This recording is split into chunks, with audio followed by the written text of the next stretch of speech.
Ei, pessoal, desculpa a demora. A gente teve um problema com a conexão no nosso canal no YouTube e a gente quer que o máximo de pessoas possíveis possam ver esse bate-papo, então por isso que a gente atrasou um pouquinho. Então eu peço desculpas e obrigada pela presença de todo mundo. Vou ter que falar com o microfone, mesmo sendo tão pertinho, mas pela questão da transmissão online. Não sei se todo mundo já conhece o Max. O Max é o Museu de Arte Contemporânea de Sorocaba. É uma OCIP, é uma instituição de iniciativa civil, e ela precisa que todos os civis participem para continuar existindo. O Max tem um papel educador muito importante na cidade. Como museu, ele não é uma instituição estática, uma instituição viva, e a gente está em busca de um constante diálogo com a sociedade. A gente procura formar essa sociedade. E a gente gostaria que as pessoas entendessem a importância do pertencimento do museu para a cidade e o quanto cada um de nós é responsável para poder formar esse trabalho que a gente desenvolve. Então, a gente criou esse projeto de palestras, esse é o primeiro, e a gente ainda vai desenvolver mais alguns ao longo do ano, que é como uma iniciativa do museu de dialogar com vocês. O intuito desse evento é inspirá-los, é inspirar todo mundo que tem contato com a gente a pensar um pouco diferente a respeito dos mesmos temas. Então, educação, empreendedorismo, cultura, são temas que estão nos nossos discursos diariamente, mas no discurso fica muito vago. Então, como, de fato, a educação pode usar da cultura para isso? A gente sabe que a cultura é super importante, mas e aí, como que a gente faz isso na prática? Como que é, de fato, usado isso? Como que a gente pode pensar diferente a respeito desse assunto? Empreendedorismo é o assunto que a gente mais ouve falar hoje em dia. E empreendedorismo no mundo da arte? Como profissionalizar um meio que muita gente acha que não é profissionalizável? Então, a gente tem duas pessoas muito queridas e especiais aqui. Rodrigo Almeida, um designer que é de Sorocaba, na verdade, é do mundo, né? A gente estava conversando lá em cima. Tem diversas referências, mas saiu de Sorocaba. Não só um designer premiado, mas um empresário dentro do mundo da arte. Então é uma inspiração incrível para a gente. Miguel, sei falar do Miguel até de olho fechado, tantas vezes que eu já ouvi. Miguel tem uma trajetória dentro da educação, que veio da sala de aula, foi trabalhar em multinacional, veio para Sorocaba também, trabalhou num grupo educacional aqui em Sorocaba, trouxe inúmeras referências para a cidade, teve uma participação muito importante no crescimento da cidade, e hoje está à frente de um dos maiores institutos educacionais do Brasil. E usa muito, tem a cultura como uma das maiores bases do seu trabalho. Então, eles vão falar um pouquinho para a gente como usar a cultura e como empreender de um modo diferente. Então, eu espero que vocês gostem, que a espera vale a pena. Obrigada. Vamos começar com o Miguel. Obrigado, Marina. Bom, boa noite, pessoal. Eu sou o Miguel, eu sou professor, né? E estou super orgulhoso de vir bater um papo aqui com vocês. Eu trabalhei aqui, fui diretor do Objetivo Sorocaba durante 2 anos e meio. E atualmente eu estou dirigindo uma faculdade que chama Instituto Singularidades em São Paulo, e uma das coisas mais legais que a gente tem lá na faculdade é uma intensa fusão da educação com a cultura, tá? A cultura, a gente vai falar assim que é um conjunto de códigos, signos, relações, né, linguagens, né?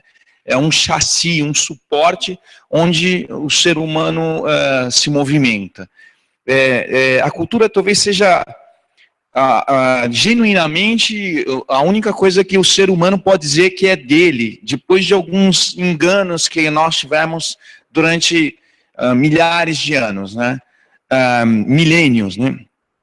Quando o Copérnico disse que a gente não era o centro, a Terra não era o centro do universo, a gente teve o primeiro baque, grande baque, quer dizer, nós não somos o centro do universo, né?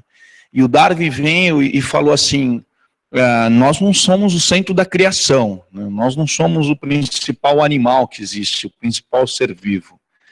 E aí veio um terceiro baque, que foi o Freud, que diz o seguinte, nem o que vocês pensam é o mais importante em vocês, né? Na verdade, o que o Descartes diz, penso, logo existo, A gente existe onde não pensa, né? O Freud trouxe essa ideia do inconsciente ser ainda maior do que a gente. Então, essa descentralização que foi ocorrendo ao longo dos tempos, tem na cultura, de fato, o único elemento que é o centro, o homem, né? O ser humano é o centro dessa cultura, que é esse conjunto de elementos artificiais que ele criou. E a educação é um corte na cultura, né? A educação tenta disciplinar a cultura, tenta domar a cultura, porque embora a cultura seja construída pela gente, a cultura é um elemento selvagem. Ela se reconfigura constantemente, né? Ela é baseada na tradição, é o que dá identidade às pessoas, à sociedade, às comunidades, mas ela se reconfigura muito rapidamente, né? E a educação, ela tenta domar e tenta criar um conceito de monocultura.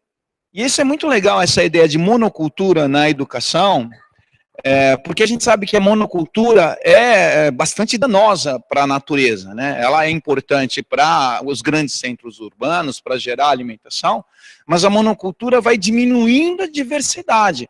Então, o homem, em termos de produção monocultural, agrícola, ele entra na mata, na floresta, na Mata Atlântica, tira toda a diversidade e coloca a monocultura, uma cana, uma soja, naquele espaço, tentando extrair o máximo de energia da natureza.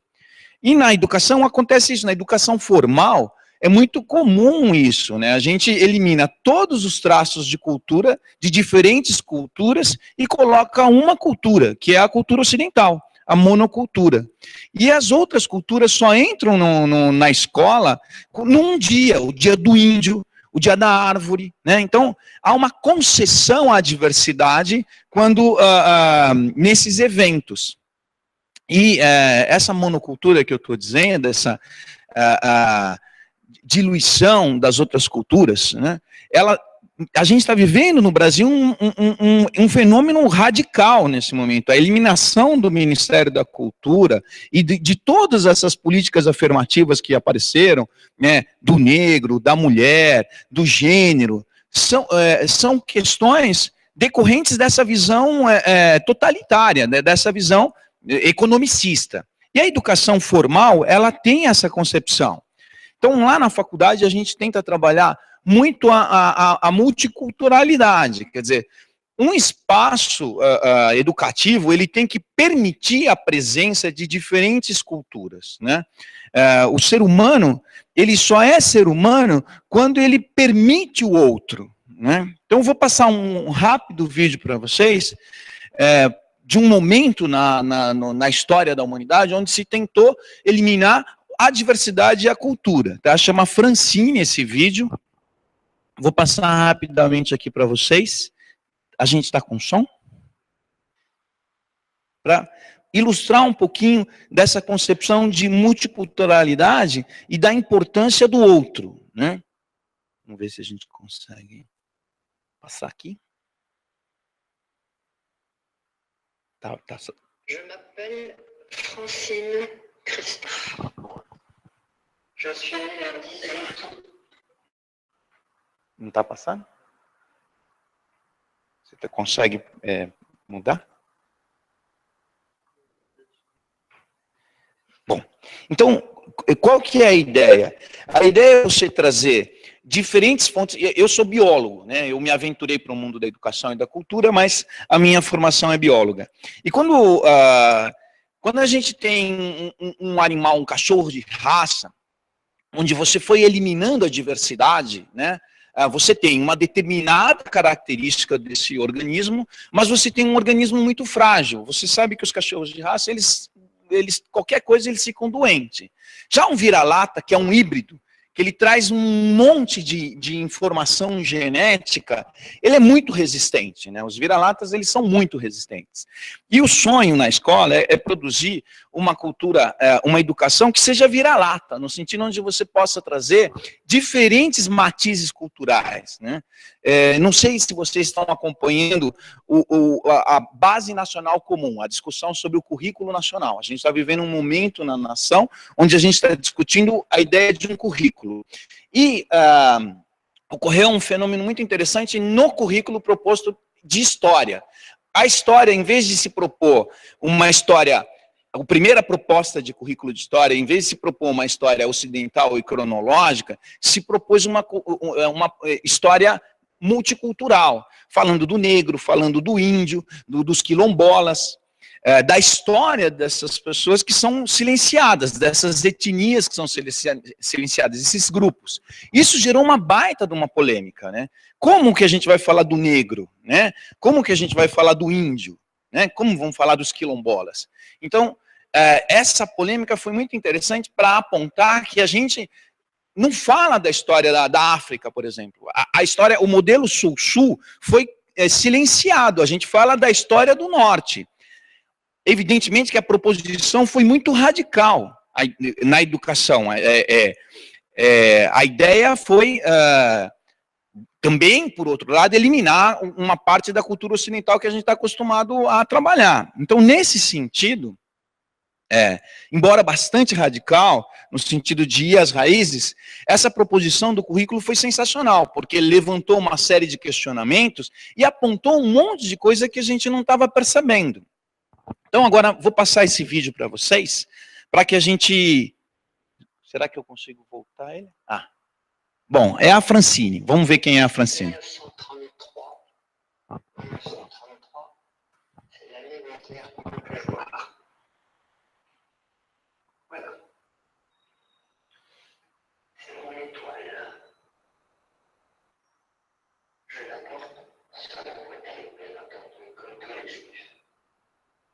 C'est gros, n'est-ce pas?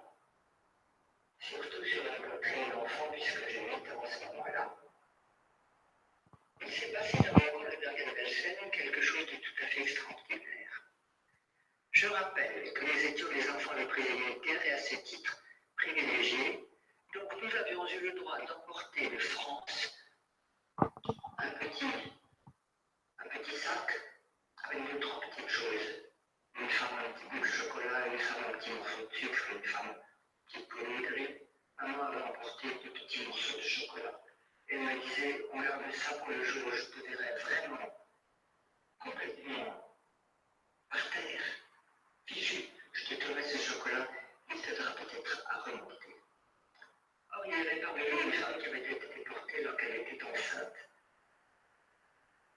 Ça ne se voyait pas évidemment, elle était si maigre. Mais n'empêche que le jour de l'accouchement est arrivé, et elle est partie au refuge accompagnée de ma mère qui était notre chef de baraque. Et avant de partir, ma mère me dit, tu veux dire que j'ai gardé un morceau de chocolat? Oui, maman. Comment te sens-tu? Bien, maman, ça va t'aider. Alors si tu me le permets, ce morceau de chocolat, je le porterai à notre amie Hélène. Parce qu'un accouchement ici, elle va peut-être mourir. Et si elle lui donne le chocolat, ça l'aidera peut-être. Oui, maman, t'es bon. Elle a accouché, elle a accouché d'un bébé. Toute petite chose malingre. Elle a mangé le chocolat, elle n'est pas morte.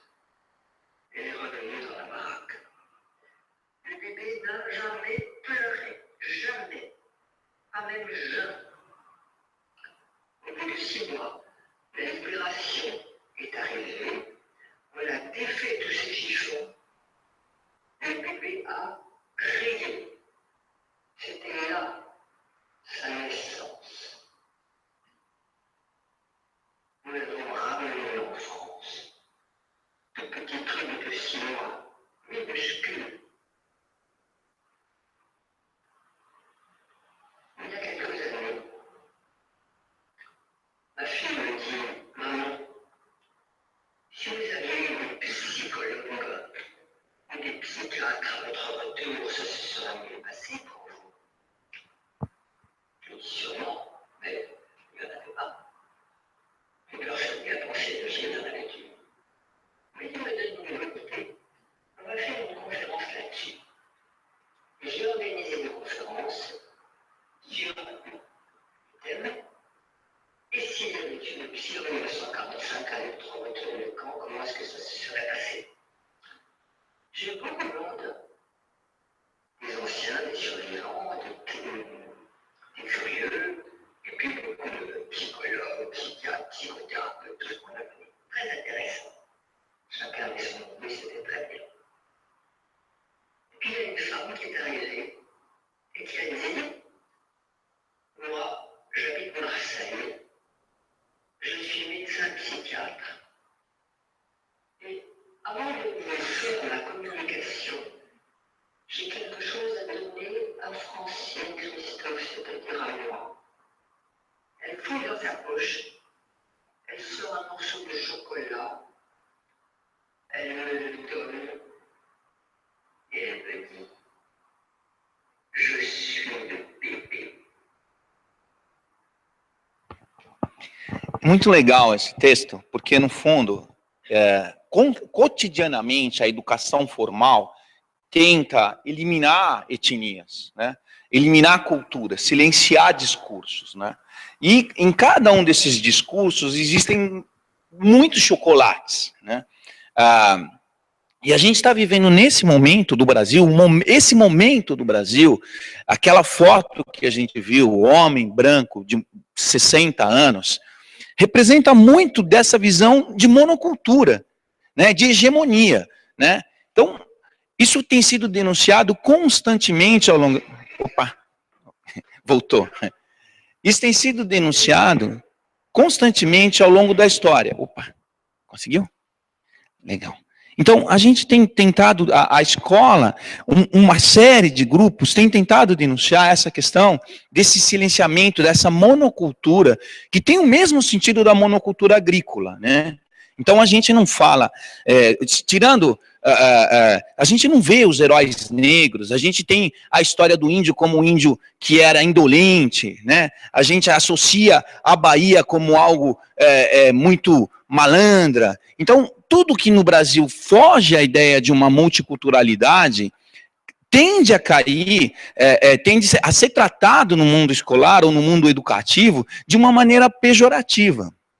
Então, a gente trabalhar com diferentes matizes culturais é permitir, primeiro, que a gente seja humano, né? É permitir um mundo que não é higiênico. Então, aqui a gente está falando de educação e cultura. O que a gente está discutindo nesse momento? O currículo nacional. E que esse currículo é um campo de batalha. O currículo é um campo de forças.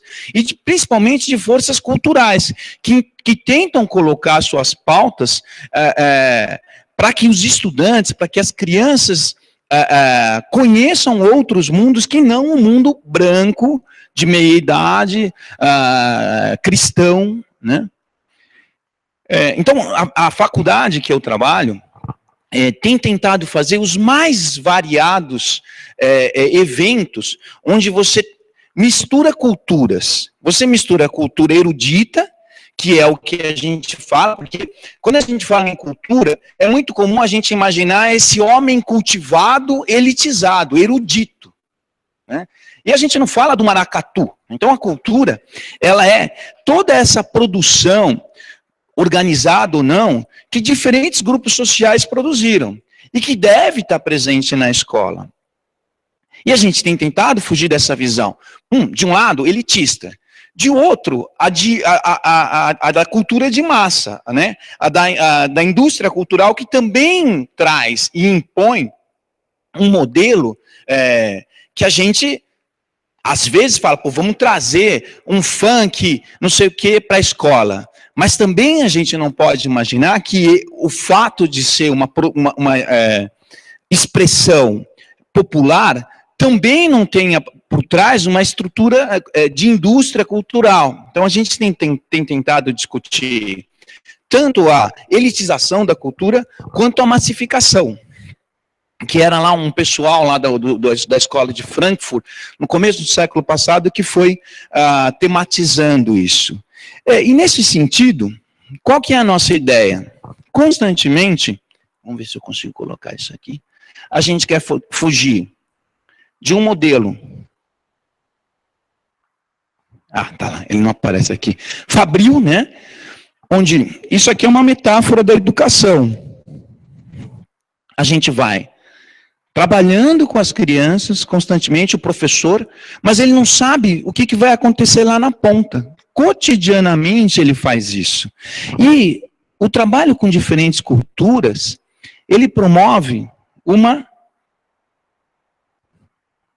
reconexão do homem, né, com ele mesmo, porque Deus é uma representação humana, ele pode até existir como homem, ou não, como energia, mas a gente acredita que Deus é um homem, então a conexão de Deus,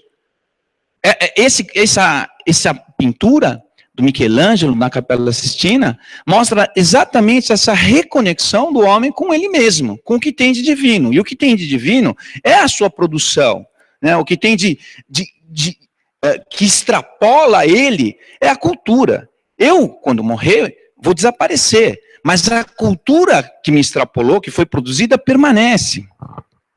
O que a gente quer num modelo multicultural? A gente quer isso aqui. Deixa eu ver se eu consigo. Você consegue clicar para mim? A gente quer que as crianças comecem a olhar o conhecimento de uma outra forma. Não de uma única forma. Você consegue colocar? Esse é um artista, se não me engano, inglês, né? Que traz uma ideia muito legal, que é de pontos de vista. Você consegue pôr ele de novo? Isso está ótimo.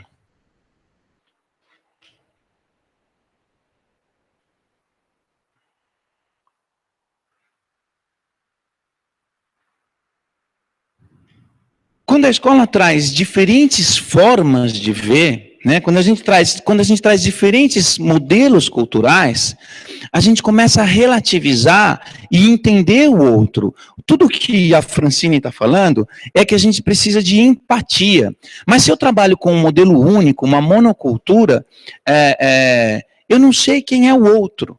Então, quando a gente discute lá na faculdade que é necessário trazer diferentes expressões culturais, a gente está dizendo assim, a gente tem que valorizar o ser humano e aquilo que o ser humano produz. Sem essa produção, a gente não existe, né? Sem essa produção, a gente vai eliminar e vai prescindir do outro, né? Para que a gente precise, então, sair de um modelo. Ele não está andando aqui? Você consegue fazer ele andar?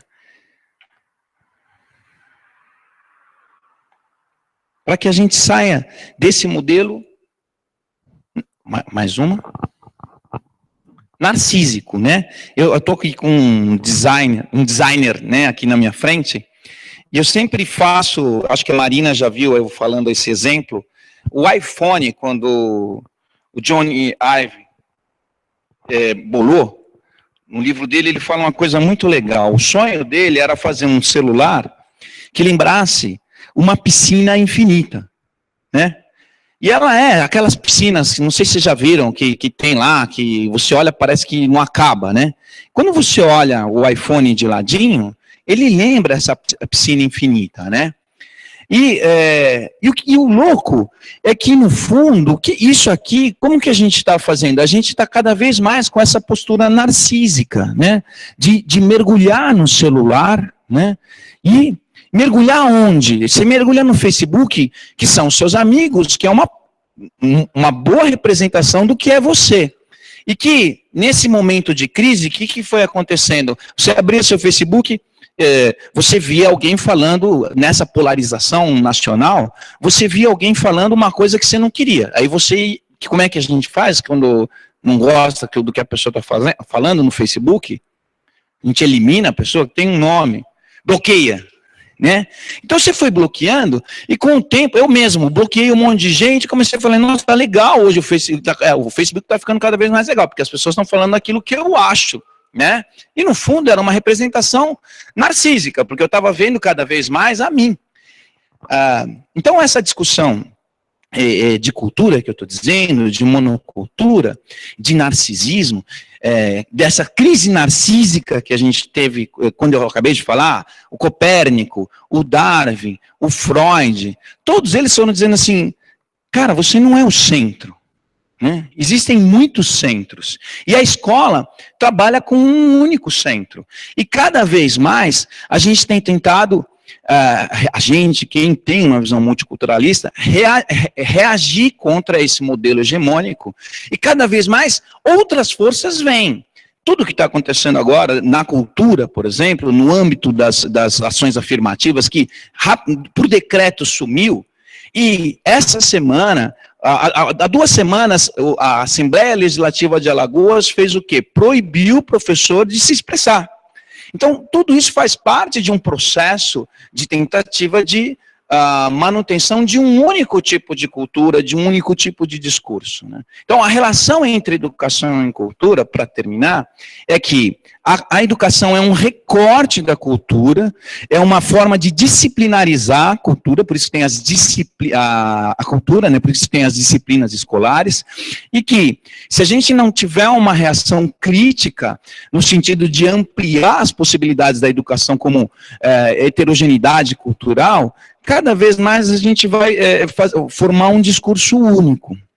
Para terminar, na faculdade a gente tem feito uma série de ações com um grupo de meninos, tem um Facebook que chama Quebrando o Tabu, que não sei se vocês conhecem, o Quebrando o Tabu é um Facebook super legal e a gente faz eventos com eles. Então, sexta-feira a gente fez um evento com a Juti Juti, que é uma blogueira, a Paola Carosella, que é a moça do Masterchef, que é uma intelectual do discurso da cultura alimentar, o Haddad e um pessoal que é ligado à educação. E era uma discussão assim, mas por que você bota gente, Jujute, para discutir educação? Porque a educação é um patrimônio de todos, e todos têm que participar dessa discussão, né? Um outro debate que a gente fez foi Fernando Henrique Cardoso, o Drauzio Varela, o Jean Willis, o Eduardo Jorge, o Gregório do Vivier, que debateram sobre drogas, né? Então eram pessoas muito díspares, no mesmo espaço, e aí que não era uma discussão esquerda-direita, né? É uma complexidade maior que a gente tem que começar a trazer para os discursos, representando essa heterogeneidade cultural.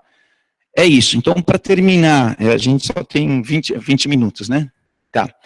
A minha tese é que a escola homogeneiza os discursos, a gente está vivendo uma reação conservadora que tenta aplacar a diversidade, e a gente, em várias frentes, e é fundamental que os educadores e os artistas, os ativistas culturais reajam fortemente para que a gente retome um caminho de liberalização que vem ocorrendo nos últimos 30 anos. Ok? É isso. Obrigado, pessoal.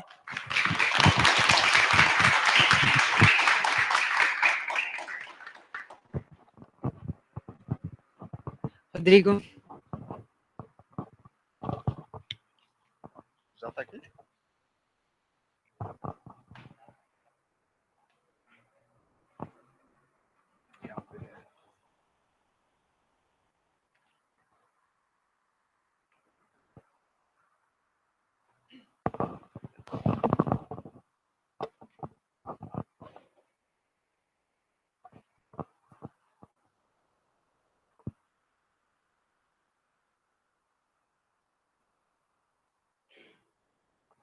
Boa noite, eu sou Rodrigo Almeida, como já foi apresentado, eu sou nascido em Sorocaba e sempre estou aqui, e uma das coisas que me chama a atenção toda vez que eu venho em Sorocaba, e que é uma coisa que eu ainda não consegui fazer no meu trabalho, é o resgate da cultura bandeirante e da cultura da cidade. Que é uma coisa que, como o professor está falando aqui, a gente é muito soterrado por vários tipos de informação E isso parece que não é uma coisa interessante. E como eu trabalho com... Oi? Pra cá? Eu vou pra trás ou pra frente? Ah, entendi. Tá. E como eu trabalho com cultura, porque, na verdade, quando você trabalha com... O que é design? Design vem de uma palavra inglesa e a gente fica meio perdido no que, como definir design. Design, na verdade, é cultura material. A cultura material de um país, né, é por isso que os franceses têm tanto orgulho de uma bolsa Hermès ou de uma bolsa Louis Vuitton. Não é por uma questão de status e de dinheiro, é porque é o melhor do que aquele país consegue produzir, manualmente. E isso tem um valor e um status que a gente ainda não conseguiu entender aqui. Fora todos esses aspectos da cultura que envolve o design, existe o aspecto do artista design, porque o designer é um artista, ele faz parte da cultura visual. E ser um artista é ser um empreendedor, porque o que você produz sai de você. Você precisa colocar isso no mundo de alguma forma.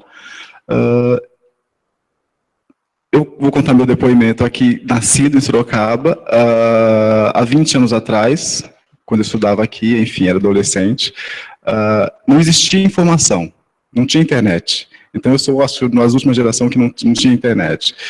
Então, existiam meia dúzia de revistas que eram caras, eu não conseguia comprar, e eu ficava pensando, como é que eu vou fazer um trabalho tão bom como esses caras fazem na Europa, ou fazem nos Estados Unidos, sem ter a informação que eles tinham, sem ter, nem se eu quisesse fazer uma faculdade no Brasil na época, as faculdades ainda não são tão boas de design de produto, como fazer isso?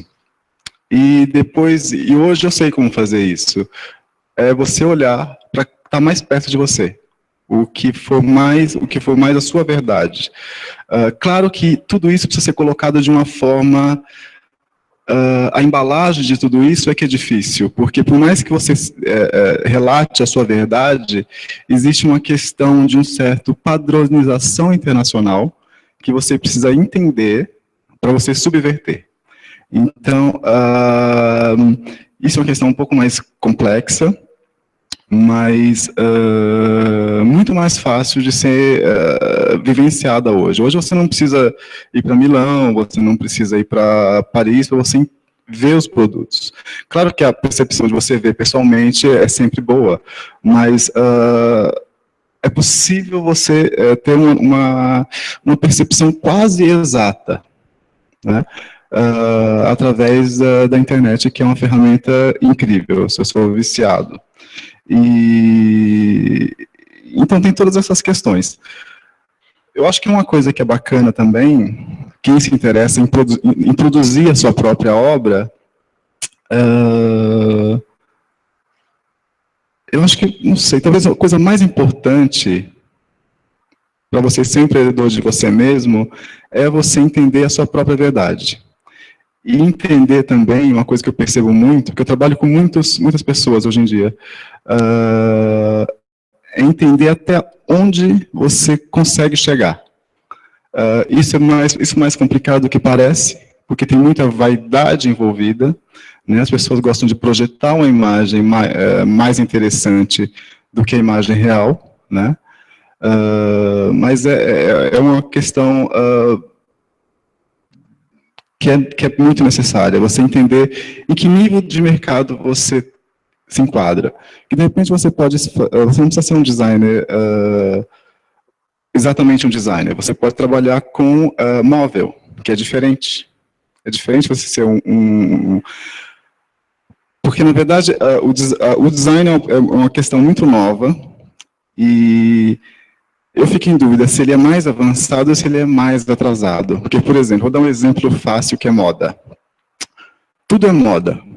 O que é feito em alta costura é moda, o que uma grande empresa como essas grandes empresas varejistas fazem é moda, o que vende ali na esquina tudo é moda. Design não.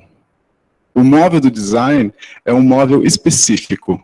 O resto é só móvel. Eu não sei se isso é um atraso ou se isso é um avanço. Eu sempre fico em dúvida. eu tendo a achar que é um atraso, porque eu tendo a achar que, por exemplo, na música, tudo é música. Você não precisa ter uma especificação do que é bom, porque o bom pode nascer em qualquer lugar. Então, como o design é bem mais novo, o design nessa configuração tem cerca de 50 anos, isso é uma coisa que a gente podia pensar e debater. Mas o que eu faço hoje é mais, é colocado como design, muitas vezes design art, que é uma outra vertente também discutível, né? Design art, mas cada vez mais eu vou para produto, ou seja, peças feitas em série, mas sempre dentro desse aspecto do que a gente entende como design.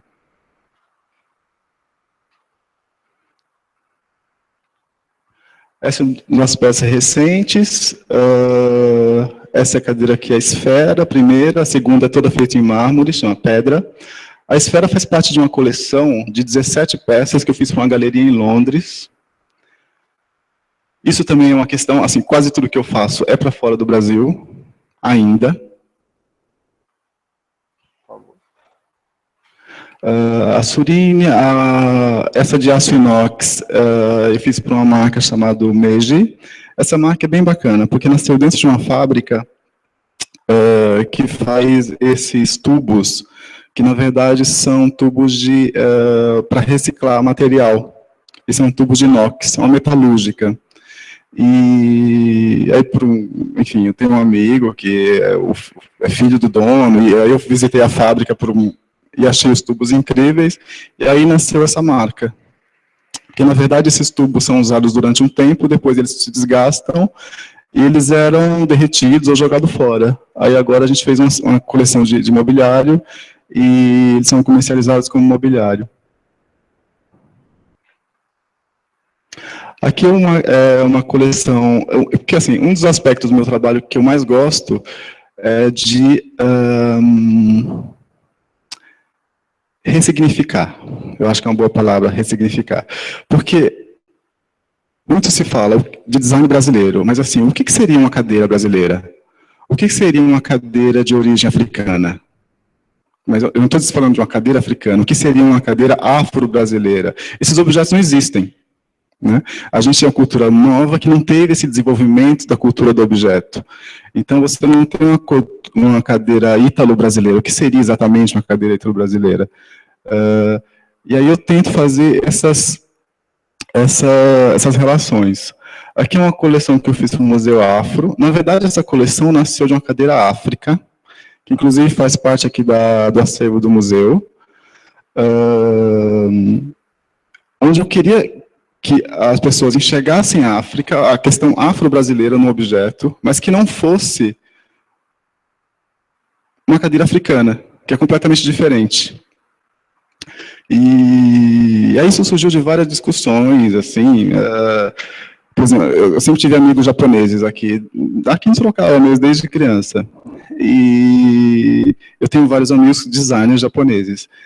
Quer dizer, olha, eu já estou falando errado, eles são brasileiros, de origem japonesa, mas eles desenham como se fossem japoneses, o que é muito estranho, porque eles assim, são de descendência japonesa, mas são brasileiros. Então a gente faz muito essa confusão aqui. Eu já estava começando agora chamando de japoneses. Então na verdade, são 4 peças que eu fiz para o Museu Afro lá em São Paulo. É uma coleção chamada Exu, que é um orixá, e ficava bem na entrada do museu, que é um orixá que eu gosto muito, porque na mitologia africana, o Exu é o orixá que mais parece com o homem. É por isso que o orixá que mais parece com o homem, ele também tem o seu lado demônio, porque para o candomblé, o demônio é o homem, que ele escolhe que lado que ele quer ficar. E essa significação toda do candomblé do Exu eu gostei muito, porque sou nascido aqui, mas minha família é de origem baiana.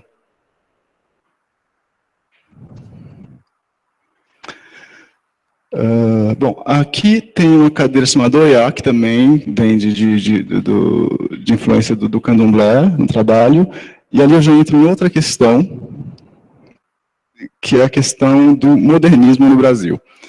Eu nunca gostei muito de modernismo. Apesar de ser designer, eu não sou fã de Sérgio Rodrigues, eu não sou fã de Terreiro, nada desses grandes nomes do modernismo brasileiro.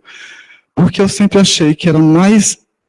a influência escandinava é muito grande. Quem conhece o design escandinavo sabe que tem peças que são praticamente...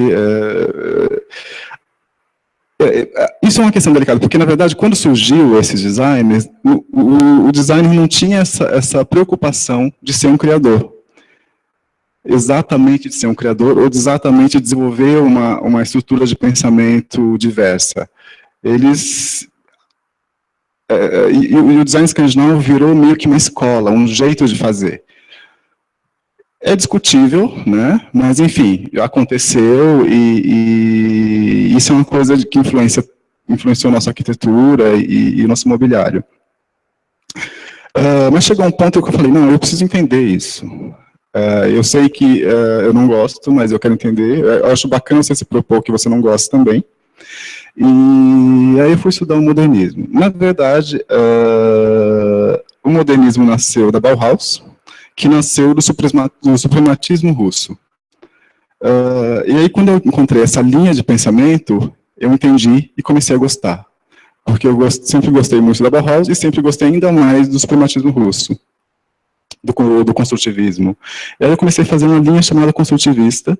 Essa é uma das cadeiras. Essa é uma das peças também. Aqui já é engraçado, porque aí eu já começo a misturar tudo. Eu já começo a misturar construtivismo com África, com sala de cavalo, que é essa questão da cultura bandeirante que está sempre comigo também. Eu já começo a misturar tudo. Aí a cadeira construtivista, que é a mais icônica assim, dessa série, porque ela é feita de jacarandá. A gente reciclou jacarandá. A gente comprou dormentes de jacarandá e uma mesa enorme de jacarandá maciço no Mercado Livre. A gente tratou a madeira e fez uma série de 2 peças só. Essas são 2 de jacarandá e 2 de mogno. Que engraçado, porque por ser de jacarandá, ela se refere a uma peça modernista. Muita gente acha que é uma peça modernista, mas ela é bem estranha para uma peça modernista, se você comparar o trabalho, né, do modernismo feito no Brasil.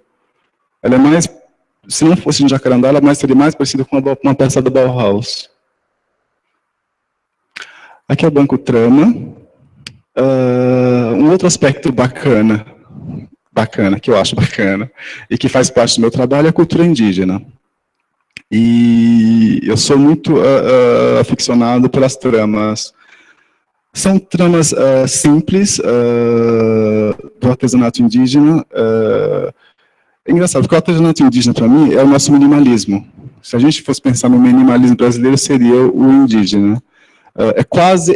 Eu acho que é mais minimalista ainda que o japonês. É quase nada mesmo. E nas tramas, como nos asiáticos, nas tramas é que o trabalho tem esse trabalho mais afiado, manual.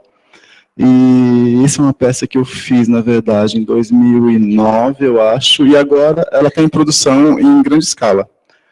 É uma empresa chamada Nos Furniture, apesar do nome em inglês, é uma empresa brasileira, e aí, você encontra essa peça em vários lugares no Brasil.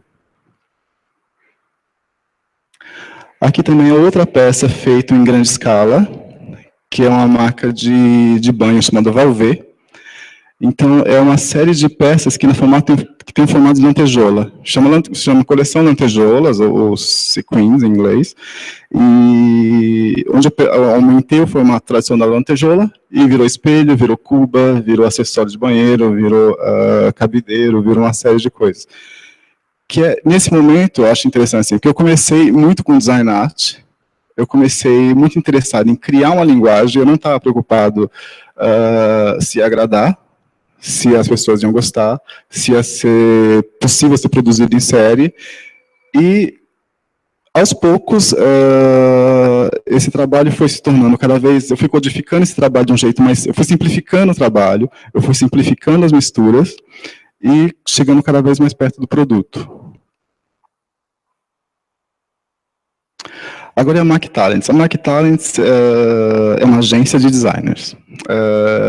Ela foi criada por uma amiga, Mariana Amaral, que é uma das maiores assessorias de imprensa e de PR de São Paulo, e ela teve a ideia de fazer uma agência para organizar esse mercado. O que acontece? A profissão de designer é muito nova, e existe, nós, por exemplo, nós não temos um sindicato, não existe um preço de mercado. Quanto você cobra por um projeto? Isso é muito... muitas vezes, principalmente os designers que estão começando, eles acabam dando o projeto, ou sendo mal remunerado pelo projeto, e a gente resolveu criar uma estrutura para que esses projetos fossem precificados, não só precificados, mas como que eles pudessem também ser melhor apresentados. Porque a gente está num momento em que o Brasil, a gente se tornou mais internacional. Quando eu comecei há 20 anos atrás, há 20 anos eu estou, não exagerando, mas 20. Eu mostrava um desenho feito à mão e era super normal, enfim, existiam poucos designers, enfim. Agora, não.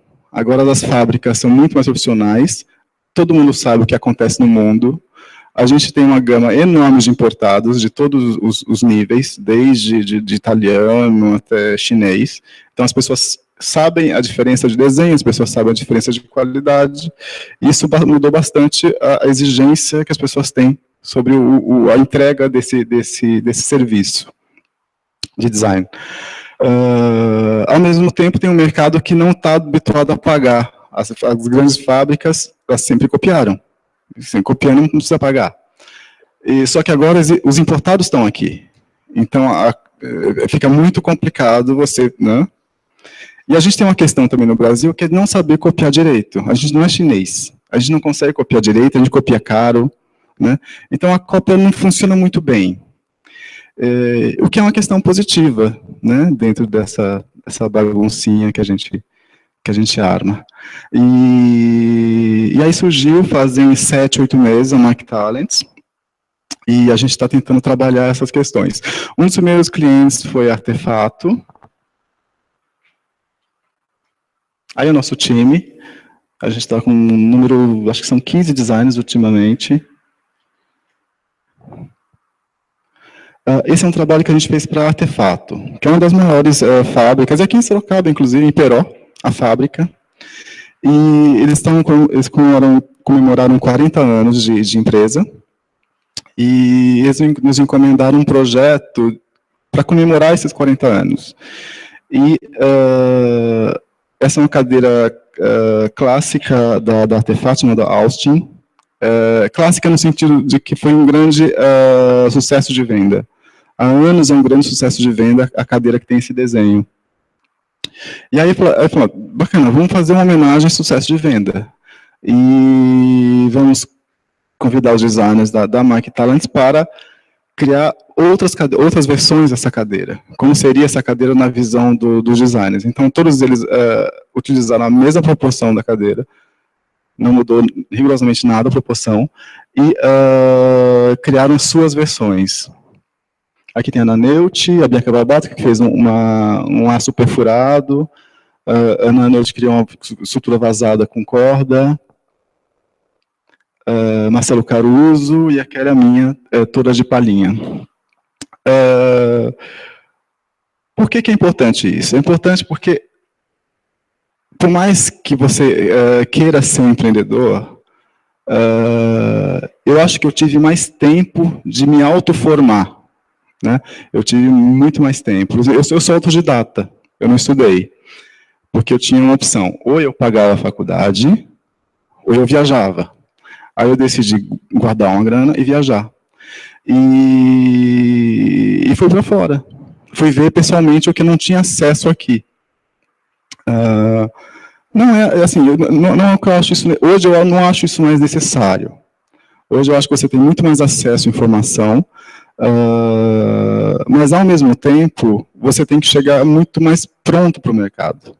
Cada vez mais. Eu acho que isso não é só questão do design, eu tenho amigos jornalistas que é a mesma coisa, porque a internet foi muito bacana, mas ao mesmo tempo ela comprimiu muitas profissões. Então hoje não dá para você ser só um designer. Você tem que saber falar sobre o seu trabalho, escrever, fazer um release sobre o seu trabalho, você tem que entender de direção criativa, você tem que entender de material, você tem que entender o desenho, você tem que entender o lojista. Então são vários aspectos que você tem que dominar, que quando eu comecei eu dominava só o aspecto artístico, mas eu tive esse tempo de maturação. Hoje é muito difícil você ter esse tempo de maturação, o mercado tende a te atropelar. E a gente cria essa plataforma para os designers, faz coach de carreira,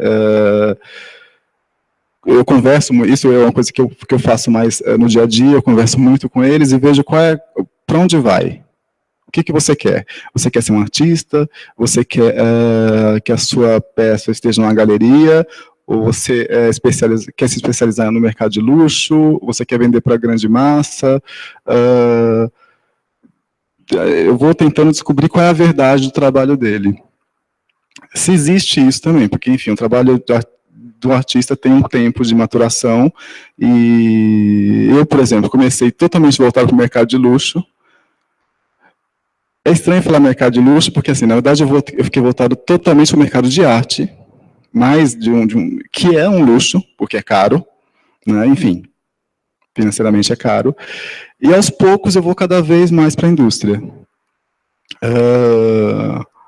Porque também eu acho que você tem que criar uma linguagem, é como aquilo que eu falei no começo, como a gente no Brasil não tem uma história de imobiliário que você possa se apossar, não existe a cadeira afro, não existe a cadeira, enfim, esses utensílios, eles são de origem europeia, você precisa recriar essa história, e isso leva um tempo. Só que você não tem só que recriar essa história, você tem que ter a sua visão dessa recriação. É um trabalho bem difícil, assim, que a gente tem aqui no Brasil. Mesmo os artistas brasileiros, todos nós temos essa dubiedade, né? De não é só fazer um novo, você tem que fazer uma releitura da sua cultura, você tem que fazer uma leitura do que você é, e procurar a sua verdade dentro da sua cultura e criar, através disso, uma cultura material, que é quase uma terceira coisa, mas que tem que englobar todas as outras coisas juntas. É um processo bem difícil, é por isso que existem poucos designers que fazem isso. Existe muita gente que faz produto para vender rápido, e aí os códigos são os códigos do momento, enfim, como um fast fashion.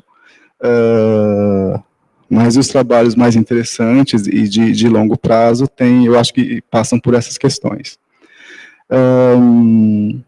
Então é isso, eu acho que a grande questão é você entender o objeto como cultura material, você entender a cultura do mundo, a cultura da mundialização, da internacionalização, e impregnar isso com os códigos seus verdadeiros, da sua descendência, do que você é, porque a sua descendência é o que você é, e reinterpretar isso para o mercado, e aí eu vou torcer para dar certo. Obrigado.